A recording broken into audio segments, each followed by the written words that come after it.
Investors saw the plan as a way to rescue the U.S. financial system, clearing a path to recovery from what many have described as the worst economic crisis since the Great Depression. The crisis has been largely blamed on deregulation of the financial industry and lax government oversight. But a new article in the latest issue of Harper's Magazine argues otherwise. It reads, quote, "No amount of New Deal regulation or SEC watching could have stopped what happened. The problem was not that we deregulated the New Deal, but that we deregulated a much older, even ancient set of laws." The article goes on to say, quote, "We dismantled the most ancient of human laws, the law against usury, which had existed in some form in every civilization from the time of the Babylonian Empire to the end of Jimmy Carter's term." The article in Harper's Magazine is written by Thomas Geoghegan, a Chicago-based labor lawyer, recent congressional candidate, and author of many books. His most recent is See You in Court, How the Right Made America a Lawsuit Nation. His Harper's article is called Infinite Debt, How Unlimited Interest Rates Destroy the Economy. Thomas Geoghegan joins us from Chicago. We welcome you to Democracy Now! Hi, Amy. It's good to have you with us. Okay, how did we get here, or how did they get us in this mess? In the article that appeared in Harper's, I've talked about the fact that we've not focused enough on the big deregulation that precedes all other deregulations, and that's the ceiling that has existed on the financial sector since time immemorial on the amount of interest that banks can get from their clients, their customers, their depositors.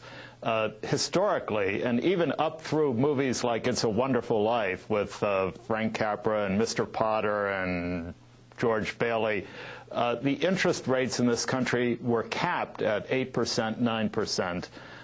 In the 1970s, we began to deregulate this, and then we had a massive big bang with a Supreme Court case that effectively knocked out all the interest rate caps.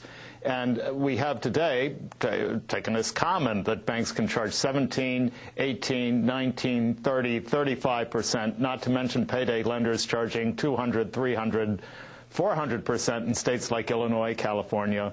Tom Geoghegan, let's go back to that 1978 case, Marquette National Bank versus First of Omaha Service Corporation. Explain the significance of it. What was it? Sure. That's the Brown versus Board of Deregulation for the financial sector.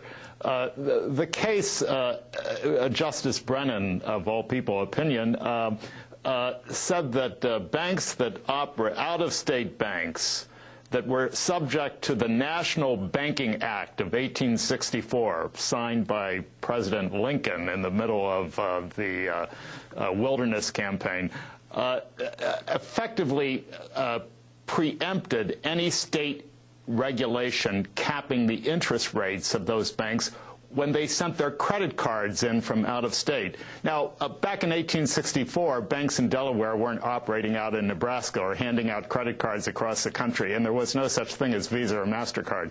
The effect of this was that the big national banks were not subject to any state usury law because the Banking Act of 1864 had no interest rate cap on it, not contemplating the kind of situation that we're in today. And in effect, this sealed what had been a trend throughout the country, which is lifting these interest rate caps for banks and giving consumers easy credit on the premise that they would just pay tons and tons of interest so that the banks were protected if the loan weren't repaid. In fact, the banks had incentive to hand out credit cards and hope that the loans would not be repaid because the interest rates on these credit cards were so high. You know, if you are Mr. Potter in It's a Wonderful Life and can only get 6%, 7% on your loan, you want the loan to be repaid. Moral character is important. You want to scrutinize everybody very carefully. But if you're able to charge 30%, or in a payday lender case, 200 or 300%, you don't care so much if the loan. In fact, you actually want the loan not to be repaid. You want people to go into debt. You want to accumulate this interest. And this addicted the financial sector to very, very, very high rates of return compared to what investors were used to getting in the real economy, the manufacturing sector, General Motors, which would give piddling 5, 6, 7% returns. So the capital in this country began to shift in the financial sector. That's why the financial sector began to bloat up. That's why we ended up, by 2006, having a third of all profits going into the banks and the financial firms and not into the real economy. Thomas Geoghegan is our guest. His piece in the latest issue of Harper's Magazine, Infinite Debt, How Unlimited Interest Rates Destroyed the Economy.